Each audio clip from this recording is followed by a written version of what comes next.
আবারও চলে আসলাম আপনাদের কাছে আরও একটা দুর্দান্ত রেসিপি নিয়ে। গরমের সময় তরমুজ তো কম বেশি সবার বাড়িতেই থাকে, আর এখন রমজান মাস চলছে। এই সময় যদি এইভাবে তরমুজের মিল্কশেক বানান, তাহলে সারা দিনের কষ্ট সন্ধেবেলায় নিমেষেই শেষ। তাহলে আর দেরি কিসের? Hello everyone, I hope you guys are doing well.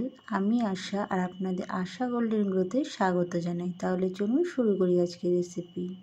সবার প্রথম এখানে আমি তরমুজগুলোকে ছোট ছোট করে কেটে নিয়েছি, আর এর মধ্যে যে দানাগুলো থাকে সেগুলোও ছাড়িয়ে নিয়েছি। আর এদিকে আগে থেকেই তুলসীর বীজ ভিজিয়ে রেখেছিলাম।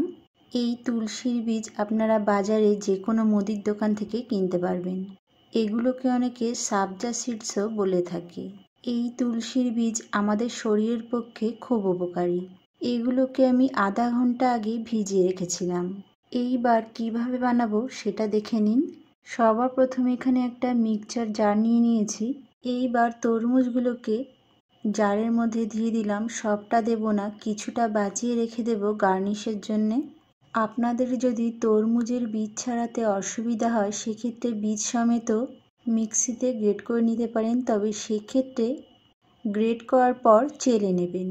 আমি এখানে বীজটা ছাড়িয়ে দিয়েছি, তাই চেলে নিতে আমার হবে না। এবার দিয়ে দিলাম পরিমাণ মতো চিনি। চিনিটা আপনারা আপনাদের পছন্দ মতো দেবেন, আর যারা চিনি পছন্দ করেন না তারা একদমই স্কিপ করতে পারেন।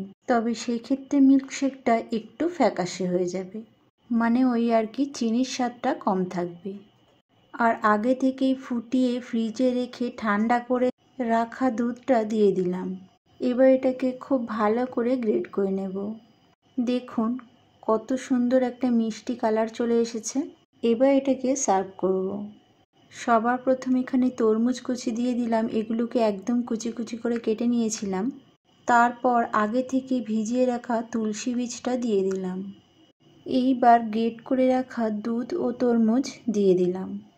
বন্ধুরা, এই রমজান মাসে এইভাবে যদি আপনারা তরমুজের মিল্কশেক বানান, তাহলে সারা দিনের যে কষ্ট এই মিল্কশেক খেলেই নিমেষেই শেষ হয়ে যাবে, আর মন প্রাণ একদম ভরে যাবে। এবার উপর থেকে গার্নিশের জন্য কিছুটা পরিমাণ তরমুজ কুচি দিয়ে দিলাম। রেডি হয়ে গেল তরমুজের মিল্কশেক। বন্ধুরা, আপনারা যারা ভিডিওটা ইউটিউব থেকে দেখছেন তাদের কাছে অনুরোধ রইল আমাকে সাবস্ক্রাইব করে সাপোর্ট করার, আর যারা ফেসবুক থেকে দেখছেন তাদের কাছেও অনুরোধ রইল আমাকে ফলো করে আমার পাশে থাকার। আর বন্ধুরা, ভিডিওটা যদি ভালো লেগে থাকে একটা লাইক ও কমেন্ট করতে ভুলবেন না।